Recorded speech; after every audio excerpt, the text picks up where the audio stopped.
Welcome back to the Acoustic Shop channel. I am John.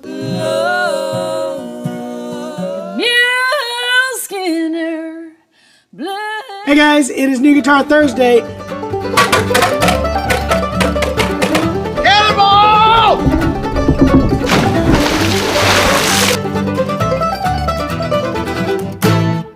You good? Yeah, he's in go, go.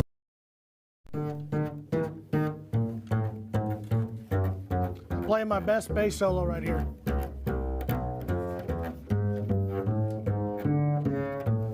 Anyway, glad you all enjoyed that. Welcome to New Guitar Thursday. I'm John here at the Acoustic Shop.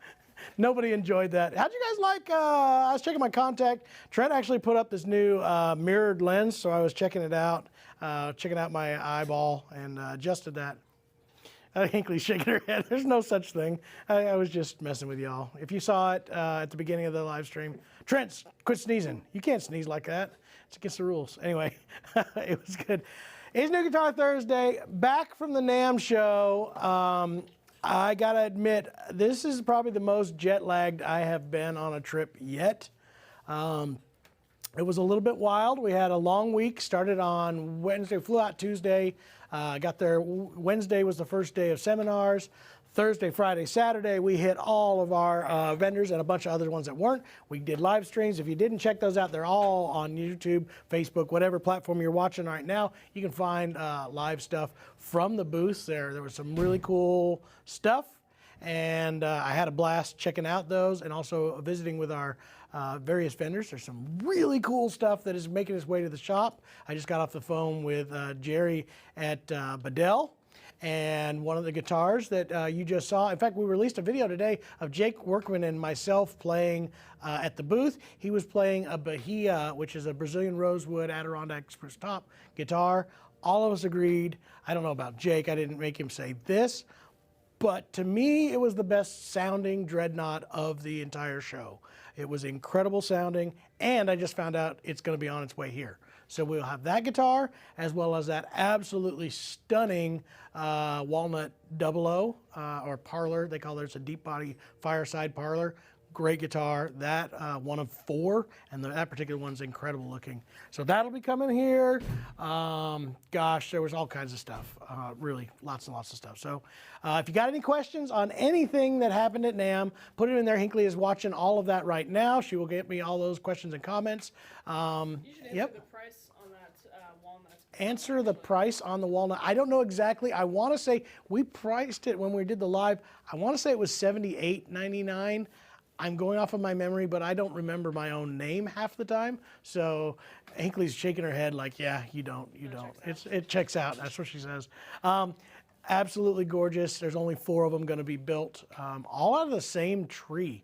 I thought that was totally awesome to have a walnut guitar, top, back, sides, neck, all out of the same tree. That was pretty awesome. So anyway, like I said, if you got any questions, comments, put them in there. We're going to go over a few things I'm going to talk about. We're getting ready to leave for MerleFest, so I'll tell you what we're grabbing. In fact, right now you see Corey right here grabbing a bunch of merchandise, shirts and hats and things that we're pulling to go to Wilkesboro, North Carolina for MerleFest. We are the official, I guess, what does they call that? The tent sponsor.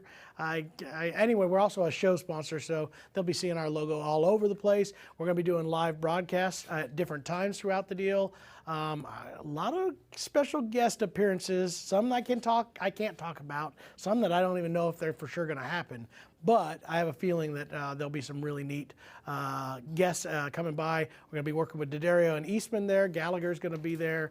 Going to be a whole bunch of fun. So we want to talk about what came in this week. One of the big ones is we got in tone slabs, which again I'm low on because we pulled a bunch of them for our MerleFest deal. But almost every style of tone slab is in stock right now, including the new minis and the Frank Sullivan's or FS versions. Somebody's asking me, do you like the FS's over, they now call it the Tri-Corner XL. I still like the XL a little bit better. But we have all the various different ones in most all the gauges, including this turquoise color that one right there, which is an exclusive color for the Acoustic Shop. Yes, first I got a question. couple. All right, couple questions. We get this one often. Wondering if Eastman will come out with a Tony Rice model guitar. I'm going to play stupid and say, maybe. She asked, is Eastman going to be doing a large sound hole? Oh, they see it? All right, so there you go. If you can see the comment, maybe, probably. Well, I'm working with them on that. We've been working on a design. I think it will, I'm real hopefully it's getting close to being done. So that's one of those ones. Stay tuned. There you go. That's my best answer. Stay tuned. Yes. This is an Eastman versus Blue Ridge question. Okay. I don't know if you know specifically how an E3D would stack up against a Blue Ridge BR140. BR140. Well, one of the big things that's coming in, most of all the E3s that we see right now have thermo-cured tops. Awesome, right there. Different sound. They have that heavier, thick poly on the Blue Ridge versus these have that open pore light finish. So you get a little bit more openness to it, a little bit more guttural, throaty sound. Obviously, the E3D also comes with a pickup as well. All solid. I mean, the big difference here, and again, I don't want to rag on anybody's guitars. The mass-produced guitars, more like Blue Ridge, and we carry Guild and even Breedlove, and although they've come up with a new system that makes this a little less of an issue, almost any mass-produced guitar that gets built is built to a spec, and as that is done, they're not able to create the consistency. You can get an absolutely fabulous one because the way wood grains are wider, or it's a stiffer top or a less stiff top. So since you're building at spec, you can get one that sounds absolutely wonderful and one that sounds not so. The big advantage of an Eastman is if you like that sound, it's pretty darn consistent. So yes, maybe there's a Blue Ridge that sounds better, but I can almost guarantee you there's ones that sound worse too. Whereas most of the E3s are going to sound pretty darn consistent, and I think they're a great sounding guitar, especially at that price point. I personally like the E2.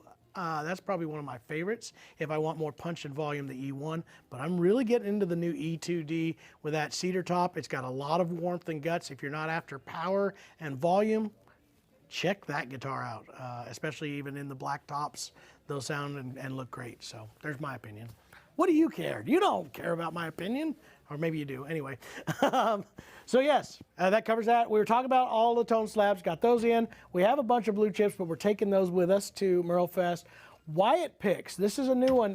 Guy down here in Arkansas is building a very vintage style pick that has been really popular. We have those in stock right now. These are $40 a set, so they have a lot of silver content in them, more similar to the formulation and shape of the old Nationals. But we also have his bridges, which a lot of players are really getting into. These are more of a high-end bridge in that Snuffy Smith style. So yeah, these are great ones as well. So those are in stock right now, and we have those on the website as well as in the shop, and I'm going to be taking those with us to MerleFest as well. Another thing that came in from Tone Slab, which I'm kind of excited about, brand new, they're just about to release this. Everybody's asking, how do I maintain a Tone Slab? Well, they finally came out with a buffer that does it. You got the different grits already in here that will polish and shape all the way down. So you start with 1,000 grit, which has a more sandpaper deal. This is where you shape out all those, you know, that overly beveled area. Then you start polishing, work it up to a 2,000, work it up to that 5,000 final polish, and you've got two different spots to do that, and you can really get a perfectly polished bevel. So when they do start to get a little bit on the scratchy side, you have that, and that's a brand new product that they just shipped us. As you see, I got a whole bunch of them in stock here. So those will be on the website very shortly, and I'll be taking those with us to MerleFest. Some pretty cool stuff happening at MerleFest. We're going to be doing some promos with Tone Slabs, some contests, some interesting content. So if these guys do it right. I don't know if they will or not, but I like, she doesn't trust me, right? She's giving me the bad look. And Trent is like, whatever. Trent's going out early, by the way, to MerleFest. He is going to be stopping in Nashville doing some career stuff. If you guys haven't checked out Trent Pruitt Music, you need to do that. Yeah, Trent's got a new single out. It's pretty cool right now, especially for all you rednecks. You know what I'm saying? The title's actually redneck, you know. So yeah, it's got redneck in the title. So if you're not a redneck, or you may or may not like it, I don't know. We don't know. Anyway, check that out. Trent's great. He's gonna be doing some stuff in Nashville and meet us in Wilkesboro. So, which is great. All right, what was the other thing that we were gonna talk about that came in? Oh, E22s. Yeah, dive there. This guitar is the talk of the NAMM show. E22, we've got it available. It is for sale right now. You can pick it up. This is the E22 00SS. I have to tell you guys, I did the demo for this. Of all the L00 style bodies that Eastman's done, this is probably the most vintage sounding one yet. Yes, play it. All right, I can do that. I like this guitar a lot. I was playing it yesterday in the live show. I'm gonna get to a spot where I can bang on it a little bit. You know, I'm gonna do it without picks. So I'm gonna just.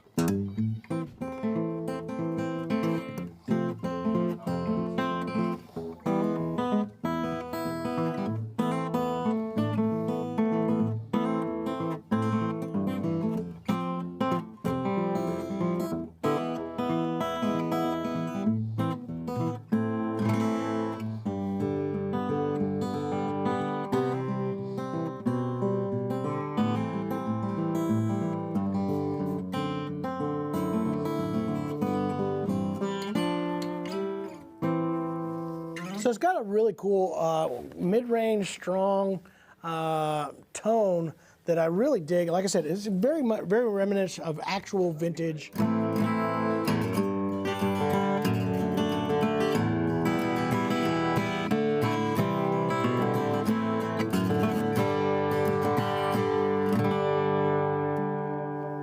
And the cool thing is, excuse me, Walnut has become like the big talk of the NAMM show. All the biggest boutique builders are all doing it. So, and it's something I had so many discussions on almost every live. I brought this up because I thought it needed to be said, which is, I saw on a lot of forums, everybody's kind of like, well, that one should be cheaper than the rosewood variant. So I disagree with that. Yes, I know a lot of manufacturers, Gibson right now is doing this very heavily and using walnut as their inexpensive studio variations.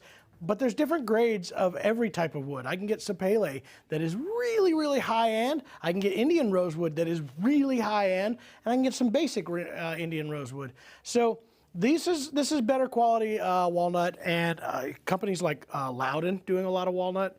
I'm about to sneeze, so if I do, excuse me. Like I said, Santa Cruz, Bedell, we had an amazing walnut guitar that I just thought sounded incredible. So don't discount a walnut guitar. I think that is the new trend in boutique building. Husson Dalton showed us one. I mean, almost every boutique builder was showing us a super high-end walnut build. So that's pretty cool. Yeah. Anyway, the Eastman will be doing another LG2 type shape. LG2 type shape. Yeah, we've seen this comment come up a bit. I don't know if they're going to be doing a whole lot of full-on new body developments. I mean, they did the new one, which I'm really excited about, which is the Soloist Cutaway OM that we showed in there. I think that's a new... The Eastman model that I want y'all, I guess what we need to make sure people understand about Eastman, there's a reason why they have become such great guitars at an affordable price, and that's because they're not having to rebuild their molds and shapes and redo everything that they do every time they build a guitar. The only way you can get the pricing and the high quality of a hand voice guitar is to kind of limit the amount of shapes, do slight changes to them, but not have to reinvent it every time they build a guitar. If they do that, that becomes, you know, more of these super boutique builders, and now you're in the $6,000, $8,000, $10,000 range. So I don't see an LG2 coming anytime soon. I'm not saying they won't do it. They probably will. But they're just kind of slow in changing full-on body shapes because of the style of, you know, being able to affordably build guitars at this high-quality level with the woods that they're using. It's hard for them to keep reinventing the bodies and models that they're doing. So, yes. What's the price? The price on the these guys, same exact price as the E20 SSV Sunburst. This one is $1,869. I do have it also in the Slope Shoulder Dread.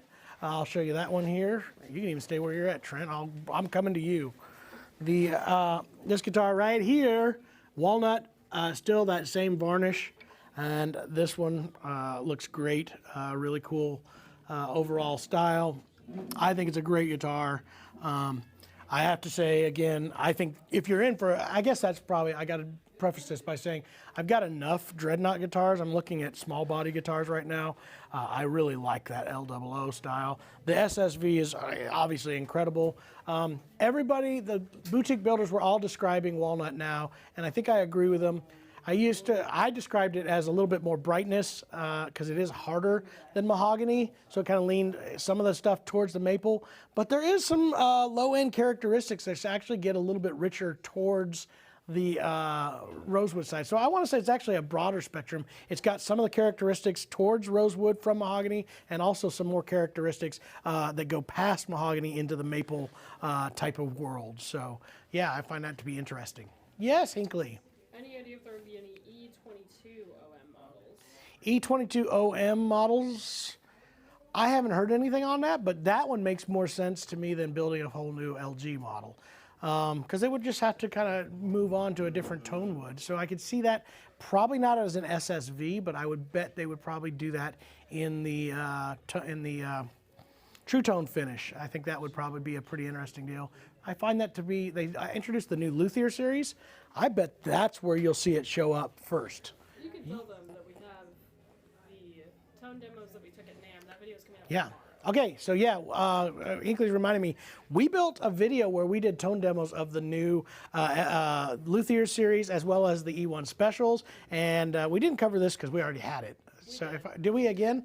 But that review is also coming out. Oh yeah, this review's coming out very soon too. So either way, we have those tone demos. We mic'd it from the show with actual close miking, used the Air Trumpet Labs and did that. So what's cool about that video is, guys, we actually have availability to take pre-orders on any of those. And of course, as you know, we've already got our orders in. We beat everybody, most people, especially all those dealers that didn't even show up at the NAMM show. We already had our orders in.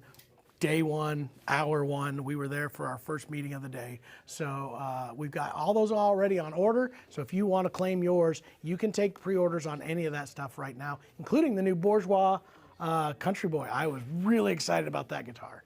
So, are we a Martin dealer? Are we a Martin dealer? No, I'd like to be. Again, you know what the best thing to do? We get this question pretty much every week on YouTube. I think Martin's a perfect addition to the acoustic shop. It's what we do, you know, we live this stuff. So Martin is synonymous with vintage acoustic guitars as well as new guitars. I think it'd be perfect. The biggest thing that you can do is send messages to Martin reps and also to Martin, the website. There's a bunch of stuff in there for comments and questions. They listen to customers more than anything. And again, I think we would do it better with our return policy and styles. I think we would do it as good or better than anybody else. So I would love to do that. Will there be any new Eastman entry-level mandolins, specifically to replace the MD 305? There is a brand new one that's in. It's not really entry below there. There are some things that they're working on. Again, I'll give you a heads up on some of that that may put us in below the 305. But the more interesting thing that came out is the new 305 and 315 E's with a sunburst. And those are also available for pre-order. They'll be showing up here very soon. They have a K&K pickup already installed and now available in a sunburst finish. So satin sunburst, that's pretty cool. They're also in the video. That's right, we did tone demos. Hinkley's all over this, she's gonna let me know. We did videos with those two, so you could hear the 305, 315, and we did the new 815 varnish. That looked great. We didn't, because we didn't get to do that in the live video. There were three guitars, three instruments we didn't get to do in the live the day before. One of them was that 815 varnish.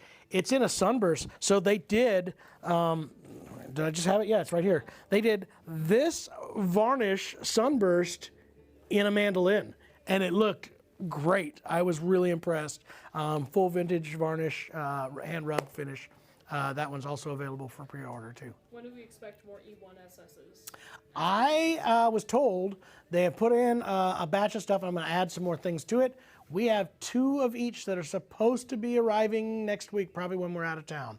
So again, pre-order, get them down, nail it. We have more, and then after that, it's going to be a while. So from what I've been told, their next shipment isn't due for another month or more. So I think we have, according to my allocation list, if they find them in stock, the computer says I have 2 00s and 2 SS dreads on their way. So there you go. What is the Eastman Luthier series? Is it like an Eastman custom shop? The Eastman Luthier series that they came out with this year was something interesting. They took some of their best performing ideas and put it into different woods. So what they basically did was small bodies. They're going to lean on small bodies. This year it's going to be sapele, but they're using the high quality sapele. So, and sapele, I've heard it said so many different ways. Sapele can come in just the basic, this is sapele. Looks a lot like mahogany. This is just pretty much straight ahead, stripy, that kind of stuff. They were showing quilted sapele that looked incredible. So this is that top grade. It's kind of like what I said about Walnut. You can get the basic stuff, you get the higher grade stuff. That was super nice. They're going to come with tone ports, nicer inlays. They just kind of stepped it up and yet still kept it right around the $1,000 range, if I remember right. I think the cutaways with pickups were like $1,100, and that was list price. So I think we're seeing at $800 to $1,000 on those, and I think they did an LOO, they did an OM cutaway, which is based off the soloist, has tone ports on the side. They added all the extra features that one would want in their upper end AC series type stuff in more traditional body shapes. And used Eastern European spruce tops, if I remember right, on those, and they were super cool. I have to say, very attractive, very high-end guitars at another really affordable price. So that was that one. We have some new hoodie colors. Hoodies, colors. Let's talk about those. We're a little short on what's in here right now, but I actually have the two of the colors are here actually. We added in the new hoodies this design. These are a little bit more affordable than some of the ones we had, but they're still super comfortable. I love these have the straight pocket style instead of the angled one, and they're kind of the recessed pocket. Super comfortable. We have it in a gray and the new olive green. Those just came out. Like these a lot. Of course, we have still a few of the orange ones, which are very similar to, but like this is what I'm talking about, the different pocket. This one has the outer pocket on the outside, where those ones have the just hidden pocket. And then also still this one too, which was real popular as well. I think it was funny. I think everybody here at the shop has bought one of the new hoodies. I almost think you haven't got one? We showed up in LA and everybody but Hinckley was wearing their new shop hoodie. It was totally true. We all got off the plane and it's like, because they're super comfy. Every one of the ones I got is super comfy. It's my most comfortable sweatshirt. So you can check those out on the website, as well as we're going to be bringing a bunch of them to MerleFest. So that's all in the bucket here. They're getting all that stuff lined out. We're going to be putting in more orders for that stuff too. Did we show them the Huss and Dalton last time? I don't think we did. Did we? I'm going to show it to them anyway. This is truly a special guitar for me. I got to thinking about this last week. This is the beginning of me getting to work with companies to design guitars and pick woods and kind of specifically do something. And when we were working with Huss and Dalton, which it looks like we're going to be doing again, by the way. We talked to those folks. Huss and Dalton makes great guitars. They still make great guitars. We may be coming back to doing these guitars again. But this is the beginning of me kind of getting to go, hey, this is what I see in my head. I'd like to start working on this. And this was the first guitar I ever did. Now, what happened with this is it sold. And what we're doing is for a customer that now has done a few custom guitars with me, and we're actually doing the first Bedell square shoulder Brazilian rosewood custom guitar specifically for him. This one was his first guitar to buy here at the shop from us, and it's incredible, but he wants to move on to a dreadnought, which is what he's been playing, the new square shoulder Bedell dreadnoughts. and we're custom building one specifically for him. But here's what this was. Italian spruce top with bear claw. As you can see, there's some really cool bear claw in this top. We did an amazing set of Cocobolo that I got to choose. I picked out through a bunch of stuff, and I was like, yep, that's what we see. That's what I want. And then we did the maple purfling with Cocobolo binding, which was kind of interesting to do because it matches but doesn't with the right purfling, and I think it looks super attractive. And last, the Stingray inlays. That's a kind of a thing that Husson Dalton does. And this was the first one of those. So now it's in here as a used guitar. A lot less money than what he paid for it when he first got it. And it sounds amazing. I think we even did a video of this years ago. We did a review on it like literally last week. Did we? Maybe that's what I'm remembering. We did a review All right. of it. Yeah. I think we did. Yeah, I think you're right. We did another review of that guitar again. Yeah. Somebody, I did post about it on Info Tuesday, and somebody asked actually, or they didn't ask, they claimed that the sapwood is weaker. Is that true? Sapwood being weaker. All right, let's get into this controversy. So you want to get in the controversy? We can do it. You ready for a hot take? We're doing hot takes. All right, here's the deal. Sapwood in vintage guitars would have never been used. It was one of the things that I saw at the NAMM show. Martin showed off their 37 authentic that they're using now with Honduran rosewood, and it had a big old sapwood section in it. Yes, it is softer wood. It is sapwood, or what do they also call that? Something wood. Anyway, it is softer. It's still hard. It's still almost as hard. So yes, it's weaker. I would go even further to say, if you're going to go there, then you should never have a guitar that isn't quarter sawn, because that's much weaker than a slab cut is much weaker than quarter sawn. Yet a lot of great guitars are being done in slab cuts, and here's the bigger part.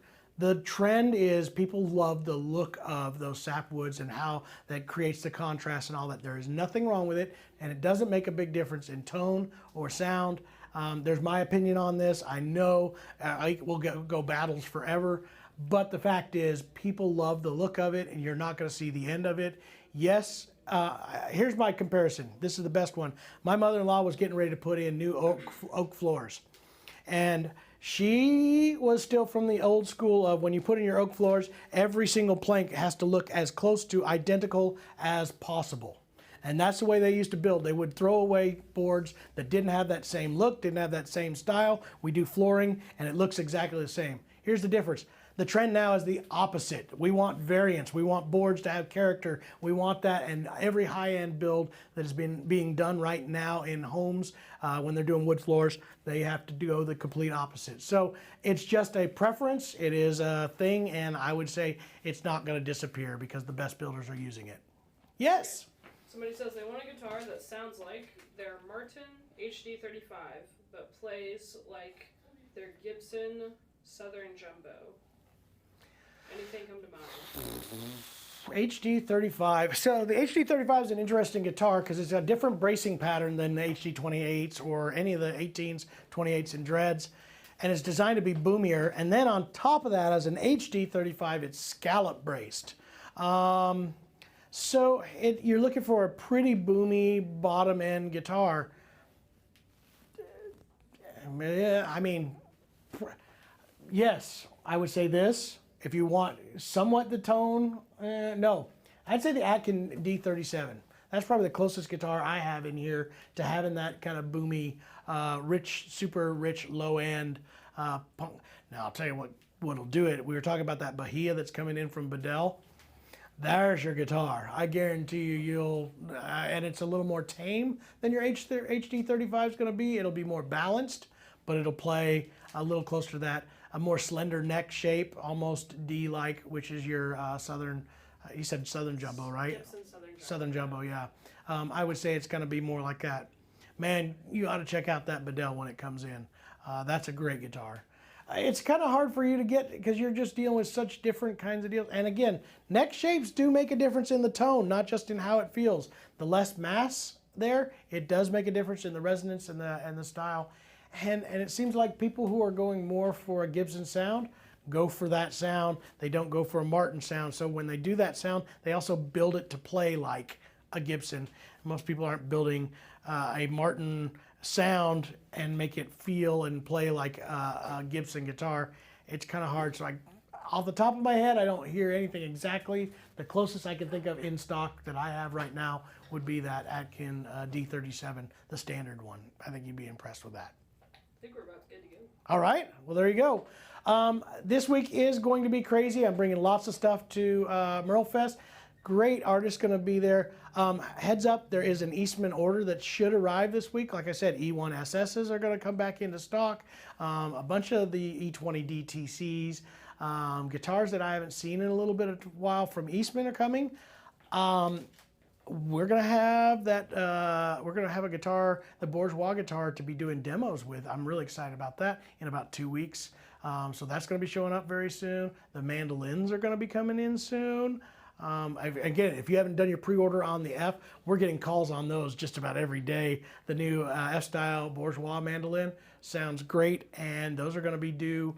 He told us he's got some. He may be able to get us within a month or two. So if you want to pre-order those, do those now, because we're going to sell out of those pretty quick.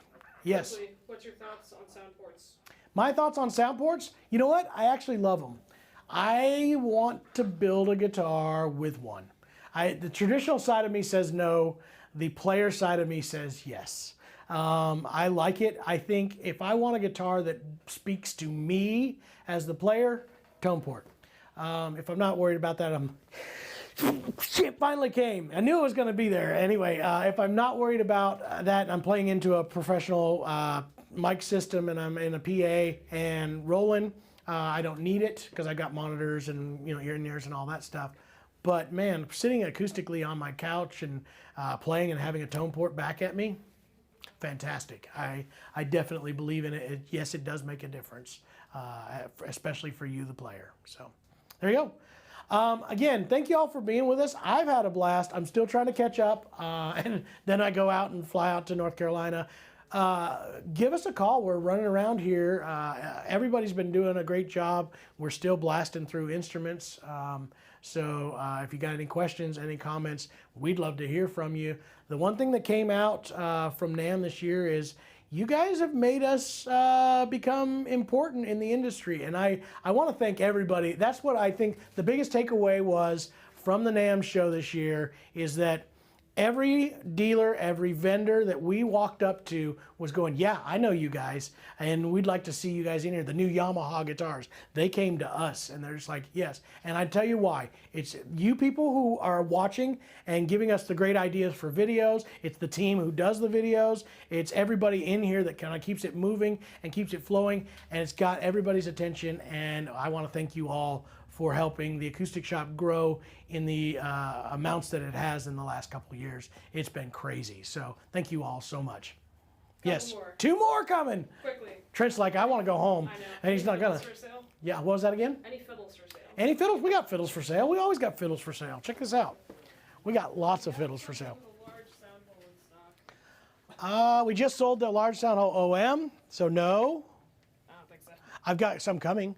I got a really cool one. They're building, Dana at Bourgeois, again, if you want to, you might want to grab this one quick. I'm building a large sound hole dread, just like the standard one, but in sinker mahogany, and it's the last of the sinker mahogany that they have. So everybody, if you talk to any of the manufacturers, they're running out. This comes from Dana's private stock. He found some for me and this guitar. So if you're interested in that, grab it while you can. Speaking of Bourgeois, also have those limited edition OMs that are coming out, actually triple O's, short scale triple O with the OM bracing that Dana does.